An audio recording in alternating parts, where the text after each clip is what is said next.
刚可能工作很长的时间都是在做什么？ 저는 саундтрек түсірдік, бейнебаян. Бұйырса алдағы уақытта назарларыңызға ұсынатын боламыз. Көңілдеріңізден шығады деп ойлаймыз. Барынша жұмыс жасадық бүгін. 其实这段时间已经很忙了，因为还在准备歌手的这些，然后现在还在进行另外一项工作。是不是这段时间一直就是还挺忙的？ қарбаласпын деп айта алмаймын. Өйткені ол менің күнделікті өмірім. Мен бірде бір күнім бос болмау керек. Бос болып қалса мен үйде отыра алмаймын мен. Әрине демалатын бір күн болу керек, бірақ дегенмен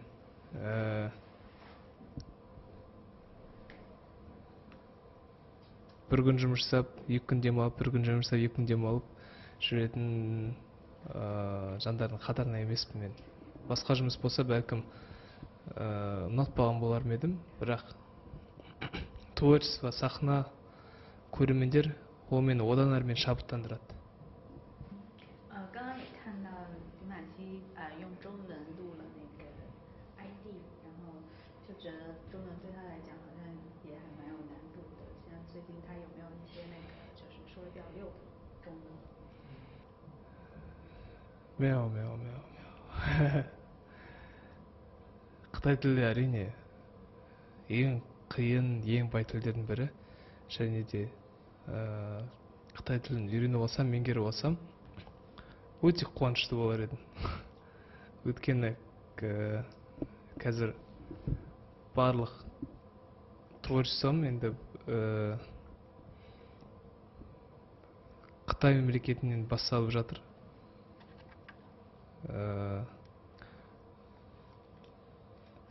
Оған дейінгі творчествомдағы кезең Қытай тілін талап етпесе, енді қазіргі таңда талап етіп жатыр. Сол себептен үйренуге тура келіп жатыр. Қиындау әрине оңай емес. Ағылшын тілінен әлде қайда қиын екен. 练一首中文歌曲的话，一般要花多长时间呢？ әр кезде әрқалай. Енді сеңгерге шығатын болғаннан кейін бір аптаның ішінде күні түні соны жаттау керек болды. Ал егер кішкене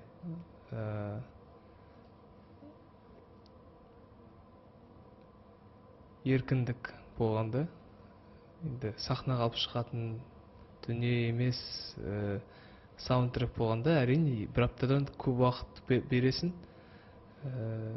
Аз дегенде бір 2 апта қатарынан жаттауға мүмкіншілігім болады. Ал енді 5-6 күн ішінде, бір аптаның ішінде сеңгерге шығаратындай бір жағдай болып тұрғанда, күні түні соны ойлап жүресің. 有人觉得学语言好像就是学到做梦的时候都可能会讲那个中文，他会不会说就是也学到那种神经紧张的时候？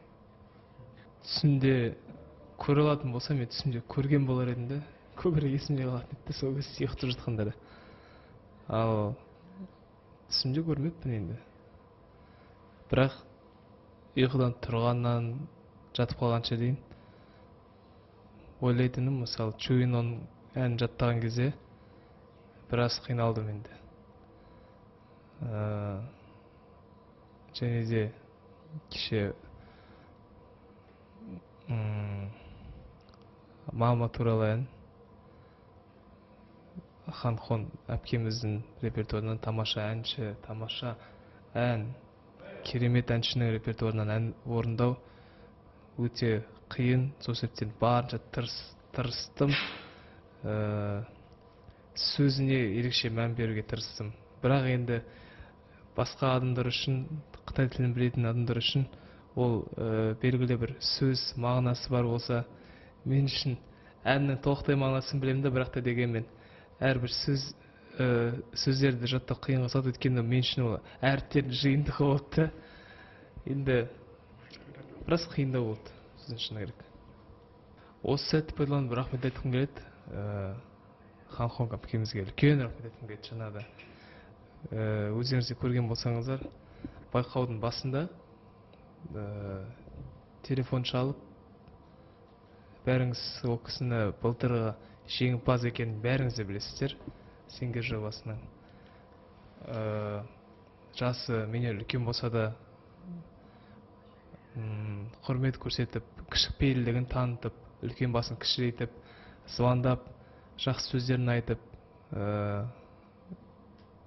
қанат бітіріп, шабыттандырып, ақ тілегін тілеп сөйтіп жатты.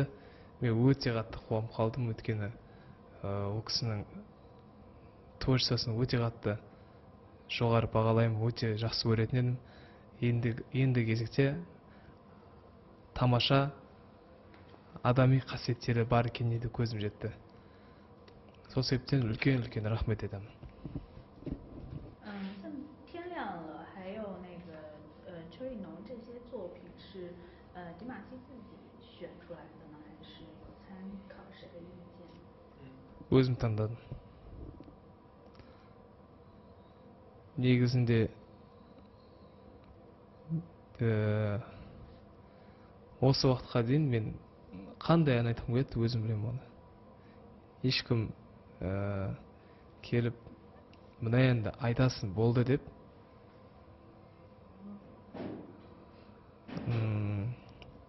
айтпас. Әрине менің командамның және де Сингер жобасының ұйымдастырушылардың ұсыныстары ғана болады. Ұсыныс. Бәлкім мына әнді тыңдап көрерсіз, сіздің даусыңызға келіп қалар, осы әнді орындасаңыз қалай болады деп ұсыныс тастайды. Біз тыңдап, бәріміз ақылдасып отырып таңдаймыз әндерді. Ал бірақ жаңағы екі Қытай тіліндегі әнді өзім таңдағым болатын. 身体抱恙，听说还打封闭啊，这些是不是恢复情况可以更加？ Енді әңгімені былай бастайық. Біз бәріміз де ет пен сүйектен жаралған адамбыз. Мен шын жүректен барша тыңдармандарыма үлкен рахметімді айтқым келеді. Құшақ жайып бәріңізді осы тұрғанда сүйіп жатырмын. Сіздердің осы алаңдауларыңызды көріп, өзім қобалжып кеттім. Сіздердің осылайына қатты жүректеріңізге қабылдап жатқандарыңыз. Сіздерге үлкен рахмет. Осынау тыңдармандарым барында мен бұдан кейін барынша ауырмауға тырысатын боламын. Әрине, Қытай халқының, Қытай елінің ауа райы қазақ баласына шамалы жат. Оның үстіне бәріміз де адам болғаннан кейін суық тиіп қалады. Қатты салқын тиеді. Қатты бір суық тигені енді рас. Даусым шықпай қалып, ондай болған. Бірақ сол күні кешке байқау болатын еді. Таңертеңгісін тұрсам, даусым әлі жоқ. Сол байқауға бір күн қалғанда қатты суық тиіп, қатты температура теріп, температурам, ыстығым көтеріліп ауырып қалдым. Ал кешке байқау болатын болғаннан кейін амалсыздан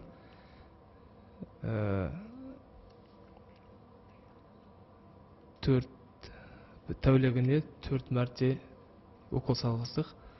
Бірақ ол амалсыздан жасалған жағдай, амалсыздан жасалған әрекет болды. Осы екпе арқылы дауыс 10 сағатқа өз қалпына келеді. Содан кейін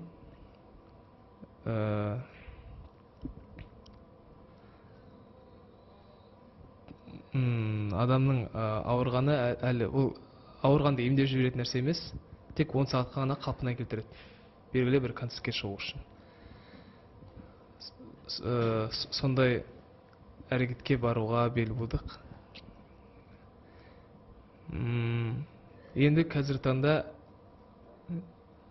маған айтқаны сол 3 апта көлемінде дауыс қалпына жайлап келетін болады деп айтты. Мен әлі сол 3 аптамды күтіп жүрмін. Ал бірақ та осы уақытқа дейінгі мен неге сахнаға шықты десеңіздер, мен ауырып тұрсам да фонограмма қосып қойып айтқым келмейді. Ауырып тұрсам да халықтың алдында барынша шынайы бет-бейнемді көрсеткім келеді. Бірақ енді сіздер оны қатты жүректеріңізге қабылдапсыздар.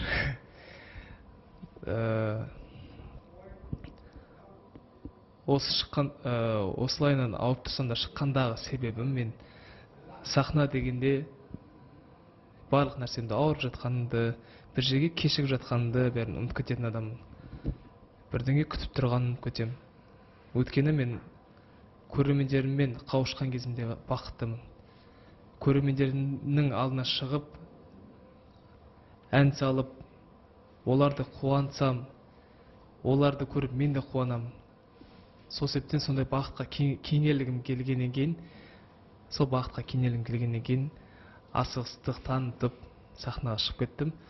Және де осы сәтте барша менің тыңдармандарыма, және де өзімнің командама, өзімнің айналымда жүрген Бюджет Талант компаниясына үлкен рахмет айтамын мен.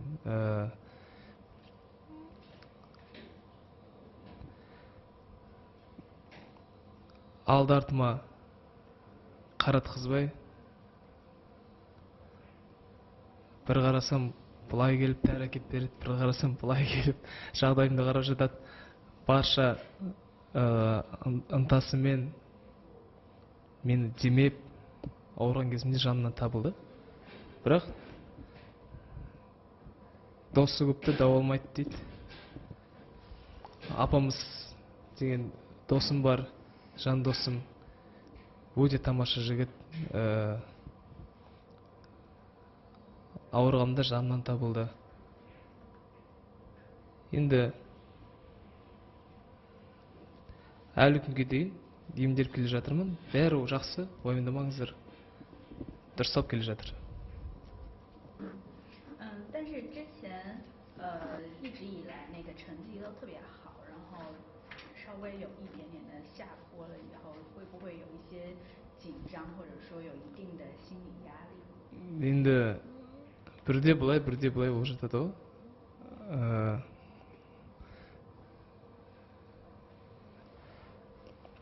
Бірінші орынды 3 мәрте алдым. 3 мәрте, 4 мәрте ма, 3 мәрте ма әйтеуір алдым. Ол мен үшін ондай қатты бір басты нәрсе деп айта алмаймын. Өйткені 5-ші орын болса да әлеуметтік желілерден қарасаңыз, көрермендердің дауысы өте жоғары деңгейде болып жатыр. Мен үшін ең бастысы қалың көрерменнің көңіліне шықса. Ал Сингер жобасының мен өзімді жеңімпазымын деп атай аламын. Өйткені тіпті мен екінші айналымнан шығып кетсем де жеңімпаз болған болар едім. Өйткені осы жоба арқылы мен көптеген тыңдармандар таптым. Көптеген елдерде менің атым атала бастады. Осы жоба мен үшін ең басты бір мақсатын орындады деп айтуға болады. Сол себептен мен қазіргі күннің өзінде жеңімпазбын. Ұйымдастырушыларға, жобаның продюсерлеріне үлкен шексіз рахмет айтқым келеді, алғыс айтқым келеді. Мен бағымды ашты. Енді жоба аяқталуға сәл пәл қалды. Әрмен қарай тырысып бағамыз. Осы жобада кім жеңіп кетсе де, менің ойымша бәрі де әбден лайық. Жобаның бастапқы айналымдарында шығып кеткен әншілердің өздері де жобаның жеңімпазы атануға лайық. Өйткені өздеріңіз қарап отырсаңыздар, бәрі қарапайым, бәрі тамаша әншілер. Адами тұрғыдан тамаша. Сол себептен біз бәріміз де жеңімпазбыз. Осы сингер жобасының барлық қатысушылары жеңімпазбыз.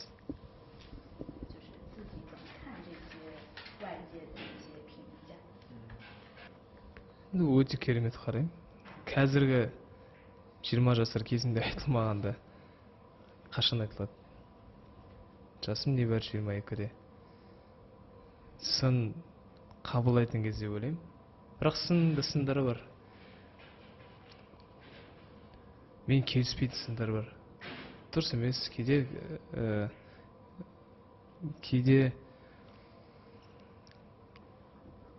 орнымен дұрыс айтылған сындар болады, кейде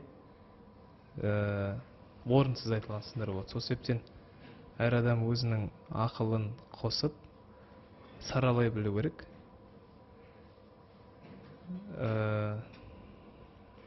Егерде халық айтып жатса, қалып айтпайды. Бәлкім сындар айтылған болар. Бәлкім. Мен оған ешқандай да қарсылық білдірмеймін. Әрине, барынша сезіммен айтуға тырысамын.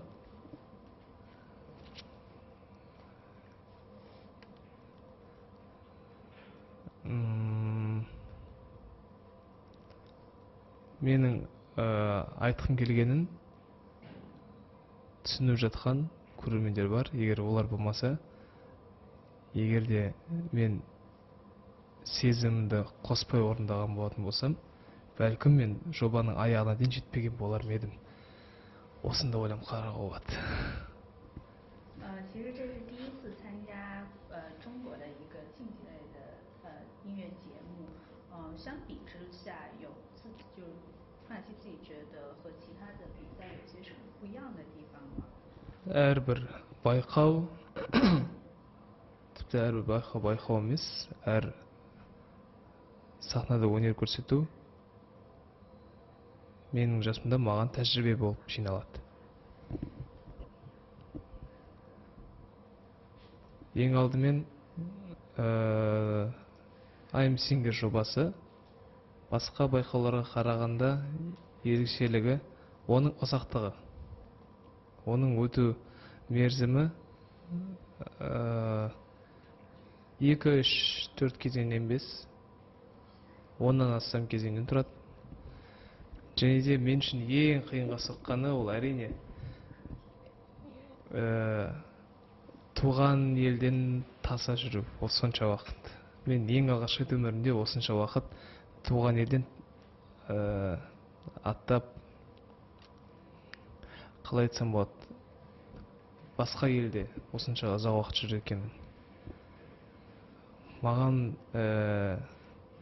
сәл емес енді, біраз қиындау болды басында. Әлі күнге дейін үйренісіп қалсам да, үйдегілер не істеп жатыр екен, Астанада жүргенде қалай болатын еді деп сөйтіп ойлаймын. Бірақ шын жүректен Қытай халқына үлкен рахмет айтам. Барынша қолдап, темеп, көңілімді аулап,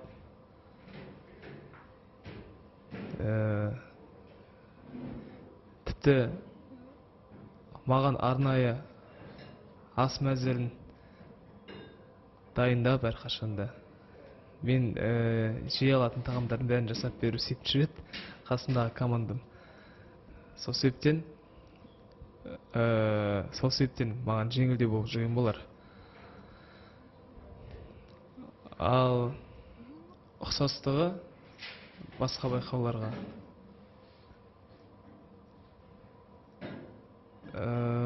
менің ойымша кәсібилігі әншілердің. Тіпті Бұл Сингер жобасының қатысушылары бұрыннан бері келе жатқан танымал әншілер. Сол себептен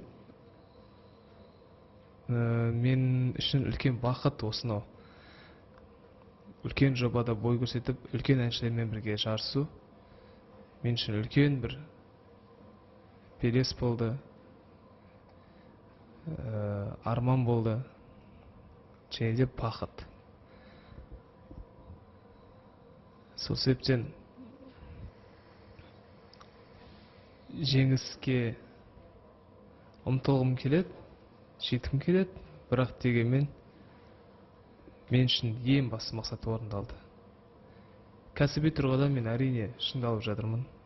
Әрине жаңа достар таптым.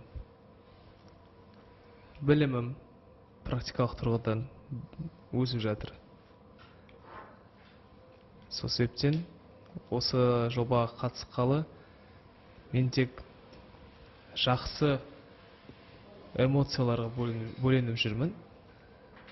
Өйткені мен өзімді дамытып жатырмын, тыңдармандарын жинап жатырмын, жаңа достармен танысып жатырмын, жаңа тәжірибе алып жатырмын. Өзіме не керектің бәрін осы жоба арқылы алып жатырмын. Өзімнің сүйікті әншілермен таныстым. Өзімнің сүйікті актерлармен танысып жатырмын.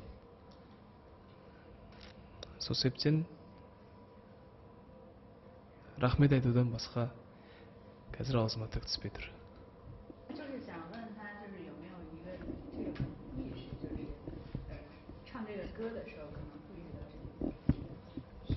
Ол енді орында шықтым, болды. Чуйнен туралы айтайықшы деп.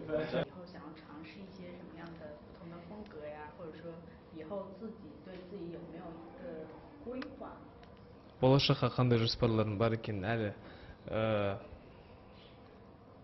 айтқым келмейді, өйткені біз қазақ халқы ырымшыл халықпыз.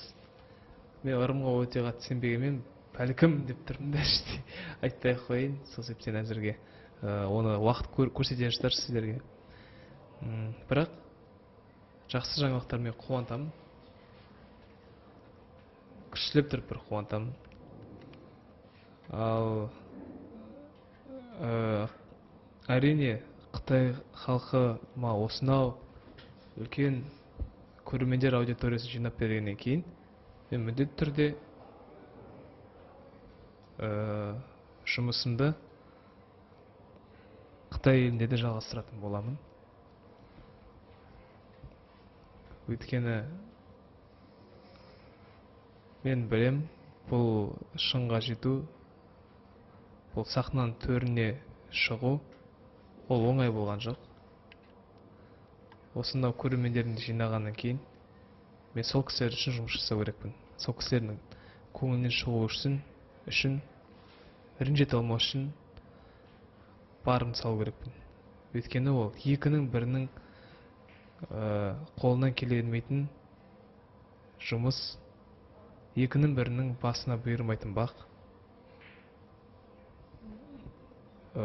Осы Сингер жобасына қатысқанша мен біраз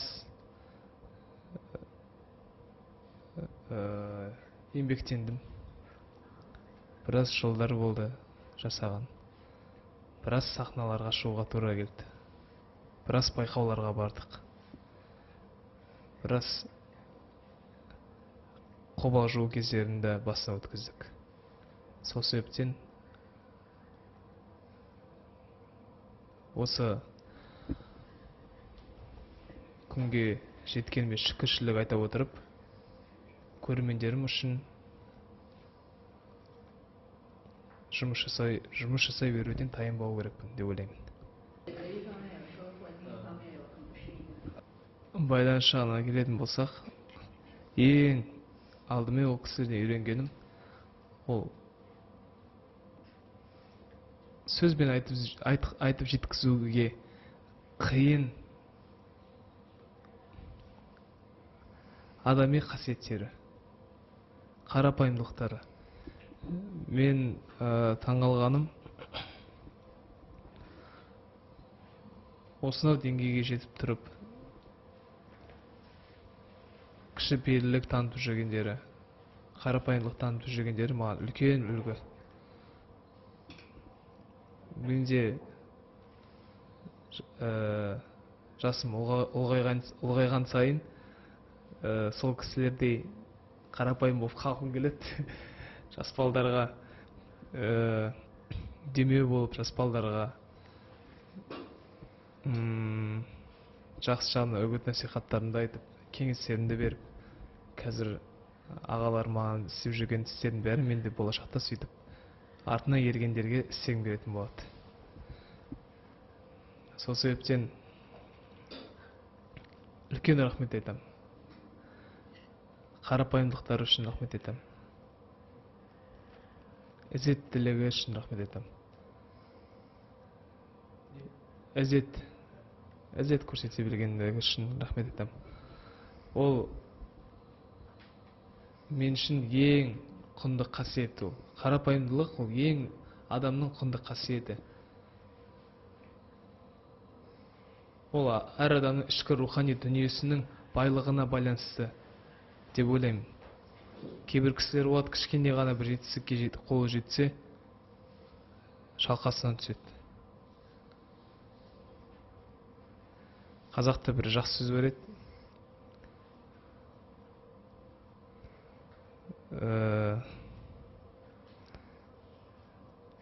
Әттеңіне есіме келмей тұр осы жерде.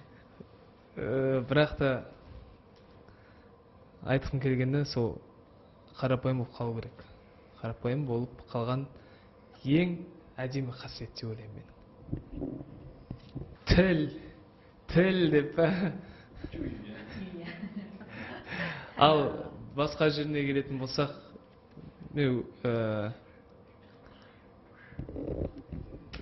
ешқандай да бір үйрене салмай жүрген жерінде айта алмаймын. Өйткені қай жерге бармайын, қолпаштап демеп жүрген халық. Қай концертке бармайын, отырған төрін беріп жатырған режиссерлар, продюсерлер. Сол себептен Қытай шоу-бизнесіне енді үлкен алғыс айтудан басқа мен ешқандай да үйрене салмай жүрген жерінде айта алмаймын, өйткені ол өтірік болады. Ал қонақжайлықтарына енді сөз жоқ. Түкте сөз келтіре алмаймын.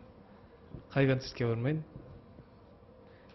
бәрі жылы шыраймен, қонақжайлықпен, көрермендерін айтсаңыздар, енді көрермендерге енді сөзбен жеткізе алмаймын мен қазір. Бәрі тамаша, бәрі керемет. Айың болып тудың ба, күнім болып тудың ба, ата жолын қудың ба, әке жолын қудың ба, бұл өмірге келген соң сұрауы бар судың да. Қайырлы түн.